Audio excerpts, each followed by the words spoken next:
With the P20 Pro, Huawei wants nothing less than to offer the best camera that has ever been built into a smartphone. We've put it through our usual real-life tests and checked if the camera really is that good and if the P20 Pro is worth its money. In terms of design, the handset is keeping things simple. There are no unusual design elements or anything like that, just a straightforward but kinda elegant looking body. The nice and glossy silver metal frame is a nice contrast to the blue glass back of our unit and looks just nice. Surprisingly, the phone is still pretty sturdy, neither the glass back nor the glossy metal frame do scratch quickly. In terms of weight, the Huawei P20 Pro isn't heavy at all with only 180 grams. In addition, the body is rather slim at only 7.8 millimeters. Together with the curved glass on the back, this makes it feel nice in the hands. Build quality for the most part is just great, with non-rattling clicky buttons. There is basically just one thing they could have done better, and that's the transition from the glass back to the metal frame, which does feel a little uneven and edgy on our review unit. This really shouldn't be like that for a price tag of 900 euros. The glass back, by the way, is made from Gorilla Glass 5, which also covers the screen. Talking screen, the P20 Pro packs a 6.1-inch OLED panel with a rather unusual resolution of 2240 by 1080 pixels. The resolution is due to the fact that the screen packs a notch. The height of the screen was extended by the height of the notch, and the additional space gained by that is used for the notification bar, which means that the notch doesn't eat up any space but even gives you some screen estate. If you don't like the look of the notch for whatever reason, there is an option to turn the area next to it black, which hides it pretty well and makes the design look more symmetric. The notch itself houses the front camera, a earpiece, sensors and even the RGB status LED. The OLED panel used by Huawei offers a very good picture quality. When it comes to OLED panels, those often have some nasty side effects like a grainy picture, larger pixels, too intense colors or some rainbow effect on steep viewing angles. At the P20 Pro, none of those are present. The screen just looks great and this is fun to use. Still, it isn't without its issues. When it comes to using the phone under sunlight, it sucks. The screen just isn't bright enough with a maximum of only 440 nits. In this price range, and given that the screen is supposed to support HDR, this really is a bad joke. At least 500 or better 600 nits maximum brightness would have been appropriate. Another small flaw affects the touchscreen. Don't be shocked, it's a nice 10-point touchscreen that works very well, but when typing it somehow reacts slower as during swiping. No idea why that is, but Huawei should solve that with updates. The processor powering this phone is the in-house developed Kirin 970, which isn't a new SoC. Actually, this one was used in the Mate 10 already. The Kirin 920 is based on 4 Cortex A53 cores with 1.8 GHz clock and 4 Cortex A73 cores with 2.36 GHz clock. Graphics are powered by a Mali G72 MP12 GPU clocked at 850 MHz. Together, those cores make up for an Antutu score of more than 200,000 points, so the Huawei P20 Pro certainly isn't a slow phone and it's fun using it on a daily basis. Still, performance doesn't live up to the price tag. The actual performance you feel when using the phone in some usage scenarios is slower than on a comparable Snapdragon 835 powered phone. So in the end, we think that Huawei would have done better if they either made this phone a bit cheaper or at least offer a new and more powerful processor. Especially when it comes to gaming or very demanding apps, the performance difference to a Snapdragon 835 can be quite obvious. Multitasking obviously is a breeze with 6 GB of LPDDR4X RAM that in this case reach a whopping 12 gigs per second throughput. Internal memory is fast as well thanks to UFS 2.1 storage and offers 128 GB capacity with no other options available. Expansion isn't possible as well. Sensor-wise, this phone packs pretty much everything you will ever need and they all work like a charm. The fingerprint scanner on the phone's front works very well too and is very reliable. As an alternative, there also is face unlock, but you shouldn't use it for a very good reason. It's insecure.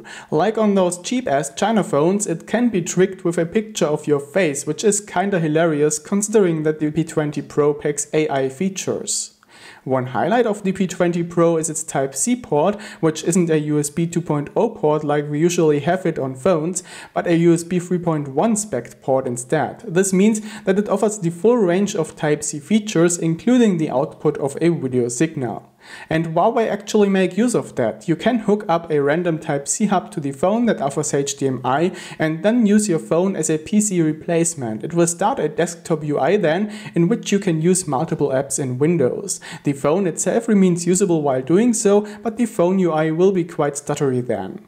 What's a little disappointing though is that the PC mode doesn't seem quite ready yet. This is disappointing since it isn't a new feature. The Mate 10 already offered it. Still, there are a lot of apps which don't work properly in PC mode or aren't even offered to start. For example, Gmail or YouTube. A lot of apps that are offered to start in PC mode won't work too. This mostly applies to games. In addition, some apps don't support running in full screen, so in the end, the PC mode doesn't even come close to desktop Android systems like for example Remix OS, and is more of an emergency system than a real PC replacement. The Huawei P20 Pro, by the way, runs Android 8.1.0 with the most recent security patch and project trouble support. The UI on top is Huawei's Emotion UI in version 8.1.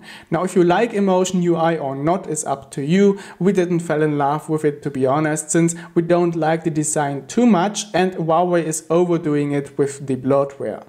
What is great about the system though is the huge amount of configuration options that goes as far as giving the users free choice between a launcher with app drawer and a launcher without one.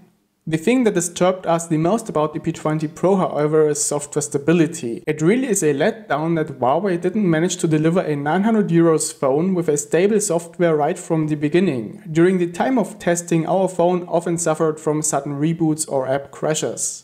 In addition, app compatibility isn't the best yet. For example, Google Maps runs utterly slow and is unusable. If you reduce the screen resolution in the display settings, it gets a little better, but still is very slow. There are a lot of complaints online about this issue, yet a fix has not been released.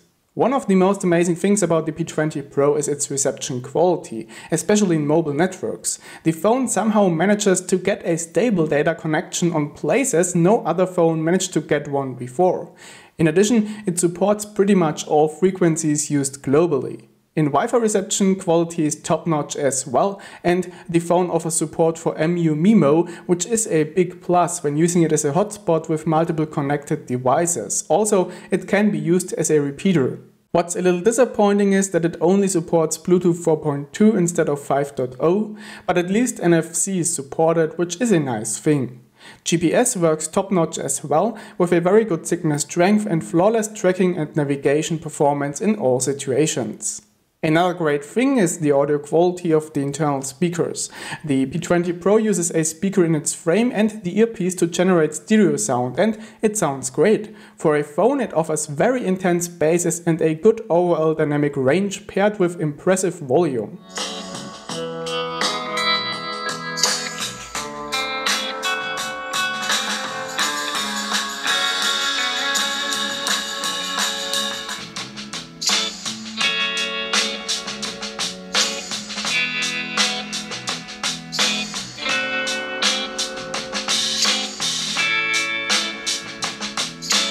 The included Type-C to 3.5mm adapter delivers a flawless audio output, and in addition you also get a pair of Type-C headphones, which for included earphones sound very good as well. Telephony quality is very good too, it's always understandable on both ends and the noise cancelling does a great job. The feature the P20 Pro shines the most with, however, is its camera.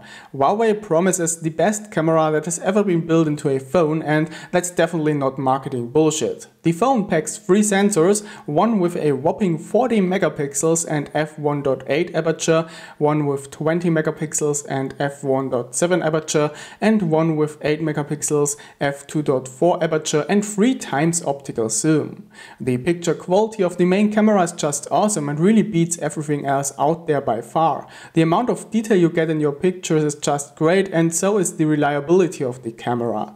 Taking awesome looking pictures with the P20 Pro is a breeze, not only because the camera is that good, but also because of its AI assistance features. Pictures taken with the zoom look great as well. The 3x optical zoom is a real benefit over the usual 2x zoom, and thanks to AI, you can go up to 5x zoom without losing much of the picture quality. Bokeh shots do look great too, and again, this mode works very reliable. You can even take proper bokeh shots of objects that are more than 1 meter away, which is something pretty much no other phone can do. When it comes to night shots, things get insane. The Huawei P20 Pro offers a special night mode which allows you to take pictures with long exposure free-handed with no tripod. This is possible thanks to the large 40 megapixel sensor and AI stabilization, and it works surprisingly well. Of course, you can also use a tripod and manual mode for long exposure shots, which supports up to 30 seconds of exposure time, resulting in very impressive results. But even without long exposure or night mode, the camera catches enormous amounts of light and takes decent pictures with no delay.